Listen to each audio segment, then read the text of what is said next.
is this? Now that's interesting.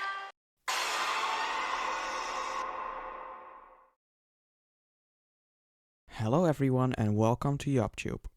Today we're going to take a look at these Bendy minifigures, but they're a lot, so I have to split it up in two parts. You do have to know that this is something that I made 2 years ago, so it is of course not going to be the same quality as my other videos. Also, what I've made is probably best described as a Lego idea set, because I just wanted it to look like a Lego set with a lot of different stuff and familiar things. And it just looks like a big playset with a lot of figures. Anyway, with that out of the way, let's start this mock showcase. First off, we have Edgar, the little spider. Edgar is one of the 3 members of the Butcher Gang, which is a group of enemies found in Bendy and the Ink Machine. I am of course gonna cover every single one of the Butcher Gang members in this video. Now let's take a look at the figure of Edgar.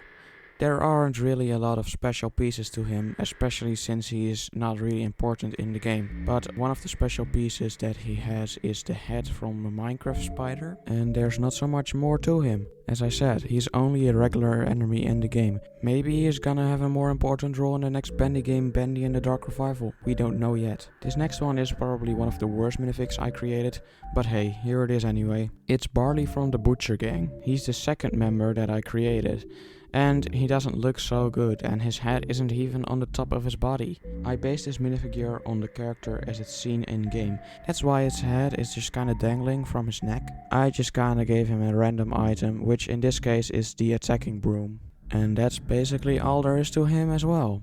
We're now moving on to the last member of the good Butcher Gang, Charlie, or Charles, or whatever you want to call him. I know he looks like a skeleton, but in game he also looks like a living corpse. This figure has a little bit of white paper on its torso to match it up with the head. I also used this technique later with some other minifigures. Now the only important piece on this figure is the head, which is a skeleton head. The leg pieces are also quite important. They come from Moltor, which is an enemy from Nexonites.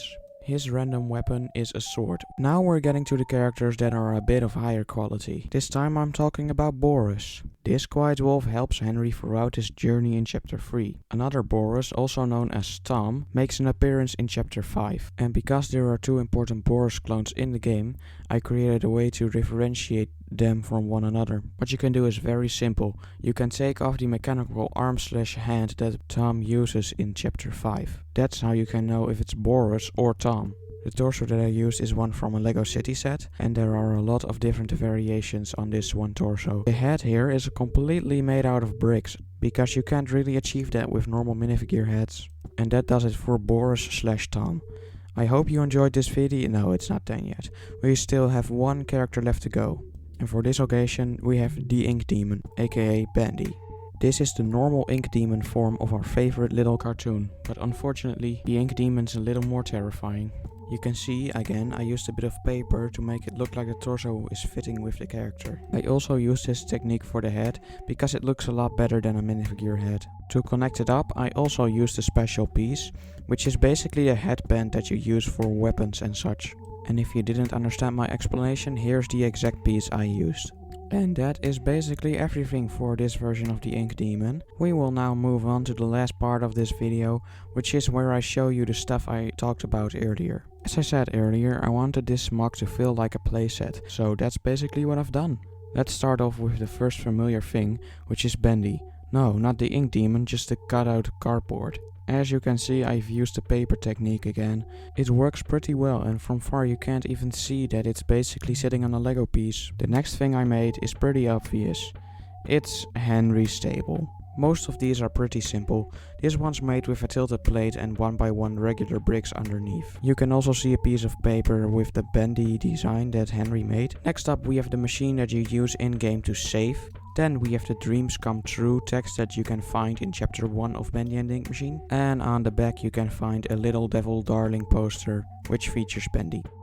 Next up we have a table with a lot of different items, such as a clock, a tape recorder, and some of that juicy bacon soup. And you can consume it with something like a cup. Next up we have a wall with the ink output schedule. If you know where this wall is located in game, you probably know a lot about the game, so comment it down below. I would like to see how smart you guys are. And last but not least, the entering door from chapter 1. And if you've gone through this door, then you know there's no way back. Entering's the only option. No way out. Oh yeah, you can actually open the door in Lego. But yeah, that's basically all there is to this part of the Bendy and Ink Machine sequology. I don't know how you call it. But what I mean is that this is gonna be a 2-part series of Bendy and Ink Machine Lego showcases.